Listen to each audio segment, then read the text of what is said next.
தமிழ்நாடு அனைத்து விவசாய சங்கங்களின் ஒருங்கிணைப்பு குழு சார்பில் PR பாண்டியன் ஆகிய நான், அதேபோல் எங்கள் உயர்மட்ட குழு உறுப்பினர் ஓசூர் நடராஜன், திருவாரூர் மாவட்ட துணை செயலாளர் முகேஷ் உள்ளிட்ட 3 பேர் கொண்ட குழு நேரடியாக கர்நாடக மாநிலம் மேகதாட்டு பகுதியை இன்று காலை பார்வையிட்டோம். கனகபுரா பெங்களூர் தேசிய நெடுஞ்சாலையிலிருந்து 10 கிலோமீட்டர் தொலைவில் 1000 அடி ஆழத்தில் இந்த சங்கமம் பகுதி சுற்றுலா பகுதியாக அமைந்துள்ளது. சங்கமத்திற்கு காவிரியும் அர்காவதி ஆகிய 2 ஆறுகள் 2 புறத்திலிருந்து வந்து சங்கமித்து காவிரி ஆறு தமிழ்நாட்டை நோக்கி பாயத் தொடங்குகிற இடத்தில் 3 கிலோமீட்டர் சங்கமத்திலிருந்து மேகதாட்டு என்கிற பகுதி, அந்த மேகதாட்டு என்கிற பகுதியில் ஆடுந்தாண்டு பாறை என்று சொல்லுகிற வகையில் 2 குன்றுகள் வானளாவிய அளவில் இருக்கிறது. ஆனால் அகலம் மிக குறைவாக இருக்கிறது. அந்த இடத்தில் மேகதாட்டு அணை கட்டுவதற்கு கர்நாடக அரசாங்கம் அளவீடுகள் நடத்தப்பட்டு அங்கே இரும்பு கம்பிகளை தளமட்டத்தில் ஆற்றில் பாறைகளிலேயே அவர்கள் நட்டு வைத்திருக்கிறார்கள். அந்த பகுதிக்கு பொதுமக்கள் சென்று வர அனுமதி மறுக்கப்பட்டிருந்தது. தற்போது சுற்றுலா பயணிகள் சென்று வருகிற வகையில் அங்கே பேருந்து வசதி ஏற்பாடு செய்யப்பட்டு சங்கமத்திலிருந்து மேகதாட்டு பகுதிக்கு அழைத்து செல்கிறார். அங்கு மேகதாட்டு பகுதி கரையில் இருந்து ஆற்றில் தளமட்டத்திற்கு இறங்குகிற வகையில் புதிய படிக்கட்டுகள் அமைக்கப்பட்டு மக்கள் இறங்கி சென்று பார்க்கிற வகையில் அந்த படிக்கட்டுகள் அமைக்கப்பட்டிருக்கிறது. இது மிகப்பெரிய சந்தேகத்தை ஏற்படுத்தியிருக்கிறது. வனவிலங்குகள் சரணாலயம் உள்ள பகுதி, யானைகள், புலிகள் உள்ளிட்ட பல்வேறு விலங்கினங்கள் அங்கே மலைப்பகுதியிலிருந்து காட்டுப்பகுதியிலிருந்து தண்ணீர் குடிக்க வந்து செல்லுகிற பகுதியில் படிக்கட்டுகள் அமைக்கப்பட்டு அளவீடுகள் செய்யப்பட்டு இரும்பு கம்பங்கள் பதிக்கப்பட்டுள்ளதை நேரில் பார்த்து அதிர்ச்சி அடைந்திருக்கிறோம். இது கர்நாடக அரசின் ஒரு சதி செயலாக சட்டவிரோதமாக மேகதாட்டு அணையை கட்டி தமிழ்நாட்டிற்கு வரக்கூடிய உபரி நீரையை தடுத்து நிறுத்துவதற்கான முயற்சியை மேற்கொண்டிருக்கிறார்கள் என்பது எங்களுக்கு ஆதாரபூர்வமான வகையில் அதை நாங்கள் வெளிப்படுத்த விரும்புகிறோம். குறிப்பாக காவிரி மேலாண்மை ஆணையம் அமைக்கப்பட்ட ஆண்டிலிருந்து அரசிதழில் மத்திய அரசு வெளியிடப்பட்ட தேதியிலிருந்து 15 ஆண்டு காலத்திற்கு காவிரி நடுவர்மன்ற இறுதி தீர்ப்பை உச்சநீதிமன்றம் அனுமதித்த வகையில் அதனை மாற்று செய்ய முடியாது என்று உச்சநீதிமன்றம் தீர்ப்பளித்திருக்கிறது. இந்த நிலையில் மேகதாட்டுக்கு வரைவு திட்ட அறிக்கை தயார் செய்வதற்கு மத்திய நீர்வள ஆணையம் 2018 அன்றைய முதலமைச்சர் குமாரசாமிக்கு அனுமதி வழங்கியது. பிறகு 2021 அன்றைய முதலமைச்சராக இருந்த பாரதிய ஜனதா கட்சியை சேர்ந்த பசவராஜ் பொம்மை நேரடியாக மேகதாட்டுக்கான வரைவு திட்ட அறிக்கையை தயார் செய்து அவர் மத்திய நீர்வள ஆணையத்திடம் வழங்கினார். மத்திய நீர்வள ஆணைய தலைவர், எங்களுக்கு இந்த மேகதாட்டு அணை குறித்து நடவடிக்கை எடுப்பதற்கு அதிகாரம் இல்லை, நீங்கள் காவிரி மேலாண்மை ஆணையத்தை நேரில் அணுகுங்கள், நாங்கள் எங்களிடம் கொடுத்திருக்கிற வரைவு திட்டத்தை அங்கே அனுப்பிவிடுகிறோம் என்று சொல்லி அனுப்பி வைத்தார். பிறகு நேரடியாகவே பசவராஜ் பொம்மை காவிரி மேலாண்மை ஆணைய தலைவரை சந்தித்து பேசி வரைவு திட்ட அறிக்கையை கொடுத்தார். கர்நாடகம் வரைவு திட்ட அறிக்கையை விவாதத்திற்கு எடுத்துக்கொள்ள வேண்டும் என்று சொன்னபோது கேரளாவில் சென்று கேரள முதலமைச்சரை சந்தித்து மேகதாட்டு அணை கட்டினால் எங்களுக்கு பேரழிவு ஏற்படும், எனவே நீங்கள் அந்த அணை குறித்தான வரைவு திட்ட அறிக்கையை ஆய்வுக்கு எடுத்துக்கொள்ள அனுமதிக்க கூடாது என்று வலியுறுத்தினோம். அவர் உடனடியாக கடிதம் மூலம் காவிரி மேலாண்மை ஆணையத்துக்கு தெரிவித்து கேரளா, தமிழ்நாடு, புதுச்சேரி மாநிலங்கள் கர்நாடகாவின் வரைவு திட்ட அறிக்கையை விவாதத்திற்கு எடுத்துக்கொள்ளக்கூடாது, சட்டத்திற்கு முரணானது என்று சொன்னதை ஏற்று காவிரி மேலாண்மை ஆணைய தலைவர் மத்திய நீர்வள ஆணையத்திற்கு வரைவு திட்ட அறிக்கையை திருப்பி அனுப்பிவிட்டார். இதுவரையிலும் மத்திய நீர்வள ஆணையம் அதனை நிராகரிக்காமலேயே அதனை திருப்பி கர்நாடகாவுக்கு அனுப்பாமலேயே நிலுவையில் வைத்திருக்கிறார். இது குறித்து சென்ற வாரம் நான் நேரில் சந்தித்து காவிரி மேலாண்மை ஆணைய தலைவரை வலியுறுத்தினேன். அவர் எங்களிடம் கொடுக்கப்பட்ட வரைவு திட்ட அறிக்கை இது கிடப்பில் இருக்கிறது, நாங்கள் அதை திருப்பி அனுப்ப வேண்டிய அவசியம் இல்லை, காவிரி மேலாண்மை ஆணையம் திருப்பி அனுப்பிய பிறகு அது குறித்து ஆய்வு செய்வதற்கு எங்களுக்கு அதிகாரம் இல்லை என்று சொல்லுகிறார். ஆனால் மீண்டும் நாங்கள் அந்த பகுதிகளை பார்வையிடுவேன் என்று சொல்கிறார்.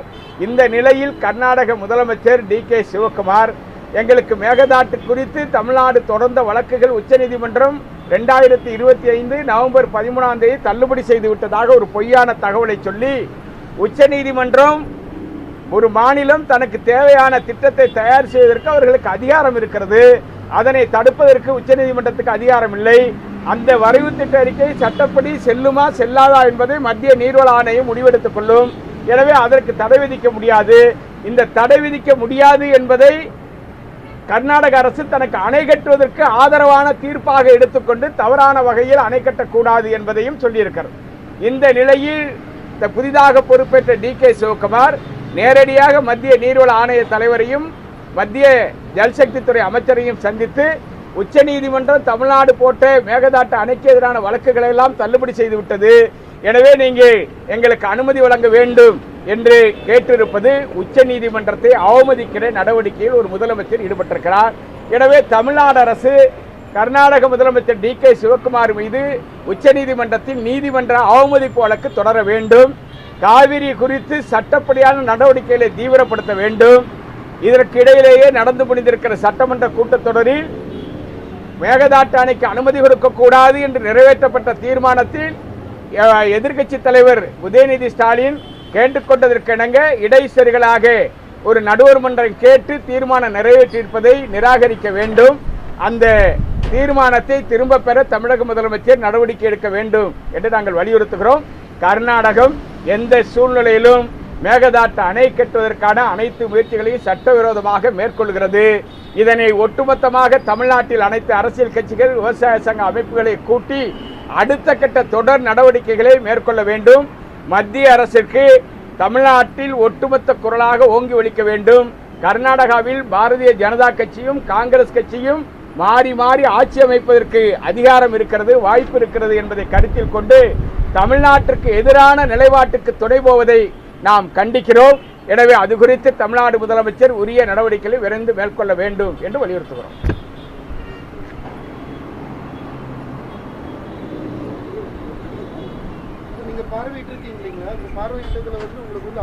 அதிகாரப்பூர்வமாகவே இது கட்டத்துக்கான முயற்சிகள் மேற்கொள்ளப்படுவதாக நீங்க உறுதிப்படுத்துறீங்களா? ஏற்கனவே 2021 அந்த இடத்தை நாங்கள் பார்வையிட்டோம்.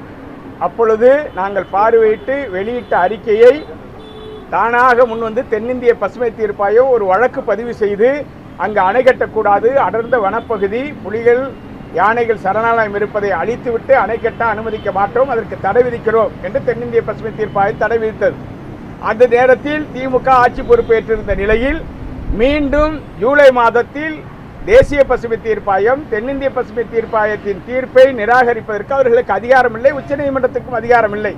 எனவே தேசிய பசுமை தீர்ப்பாயம் தமிழ்நாட்டுக்கு எதிரான வகையில் கர்நாடகாவிற்கு ஆதரவாக உச்சநீதிமன்றத்தில் இருந்து ஒரு நீதிபதியை போட்டு ஒரு 3 எக்ஸ்பர்ட் டீமை போட்டு அந்த தென்னிந்திய பசுமை தீர்ப்பாயம் விதித்த தடையை நீக்கி இருக்கிறது. இது சட்டத்திற்கு புறமானது. அன்றைக்கு திமுக அரசிடம் உச்சநீதிமன்றத்தில் இது குறித்து முறையீடு செய்யுங்கள் என்று சொன்னோம். அவர்கள் ஏற்க மறுத்தார்கள். இன்றைக்கு இப்படியாப்பட்ட சூழ்நிலையில் இன்றைக்கு மீண்டும் அணை கட்டுவதற்கான முயற்சியை கர்நாடக அரசு துவக்குகிற நிலைப்பாட்டை எங்களால் ஆய்வு மூலமாக தெரிந்து கொண்டோம். இது ஒட்டுமொத்தமாக கர்நாடக அரசாங்கம் பாதுகாக்கப்பட்ட வனப்பகுதியில் சுற்றுலா செல்வதற்கு அனுமதி மறுக்கப்பட்டிருந்த நிலையில் இன்றைக்கு படிக்கட்டுகள் அமைக்கப்பட்டு கீழே சென்று அவர்கள் அடி பாதாள வரையிலும் சென்று வருகிற வகையில் படிக்கட்டுகள் அமைக்கப்பட்டிருக்கிறது. அடி பாதாளத்தில் இரும்பு கம்பங்கள் நடப்பட்டு அளவீடுகள் உறுதிப்படுத்தப்பட்டிருக்கிறது. எனவே இதனை மக்கள் மத்தியில் நியாயப்படுத்துகிற வகையில் கர்நாடகாவில் விவசாயிகள் எதிர்க்கிறார்கள். மேகதாட்டு அணைக்கு எதிராக அவர்கள் போராடுகிறார்கள். எனவே இதை அந்த பகுதி மக்களுக்கு நியாயப்படுத்துகிற வகையில் இந்த படிக்கட்டுகள் அமைத்து அன்றாடம் சுற்றுலா பயணிகள் போல் சென்று வருவதற்கு பேருந்து வசதி வரையிலும் கர்நாடக அரசு ஏற்பாடு செய்திருப்பதுதான் எங்களுக்கு மிகப்பெரிய அதிர்ச்சியாக இருக்கிறது. இது முற்றிலும் அணை கட்டுவதற்கான துவக்க கட்ட நடவடிக்கையை அதிகாரப்பூர்வமாக கர்நாடக அரசு துவங்கி இருக்கிறதோ என்று அஞ்ச தோன்றுகிறது. காங்கிரஸை சேர்ந்தவர்கள் கூட தமிழகத்தில் ஒரு செங்கலை கூட நாங்கள் வைக்க விட மாட்டோம் அணை கட்டுவதற்கு அப்படின்ற மாதிரி ஒரு குரல் இங்கிருந்து ஒலிக்கிறது. சென்னையிலிருந்து ஒரு செங்கல்லை எடுத்து வைக்க அனுமதிக்க மாட்டோம் என்று சொல்வது உண்மைக்கு மாறானது, யதார்த்தத்திற்கு புறம்பானது. அந்த பகுதிக்கு செல்ல வேண்டும் என்று சொன்னால் கூட அங்கே சுற்றுலா பயணிகளாகத்தான் செல்ல முடியுமே தவிர அணை கட்டுவதை தடுப்பதற்கு தமிழ்நாடு காங்கிரஸ் கட்சி இந்த எல்லையை தாண்ட முடியாது. இதை அவர்கள் உணர்ந்து கொள்ள வேண்டும், குழப்பக்கூடாது. ஒட்டுமொத்தமாக தமிழ்நாடு ஒன்று கூட வேண்டும். சட்டத்தின்படி கர்நாடக முதலமைச்சர் DK சிவகுமார் செயல்பட வேண்டும் என்பதை தமிழ்நாடு காங்கிரஸ் கட்சி அகில இந்திய தலைமைக்கு எடுத்துரைத்து அவர்கள் மூலமாக சட்டப்படியான தீர்வை எட்டுவதற்கு கர்நாடக முதலமைச்சருக்கு அறிவுரை வழங்குவதற்கு தமிழ்நாடு காங்கிரஸ் கமிட்டி முன்வர வேண்டும்.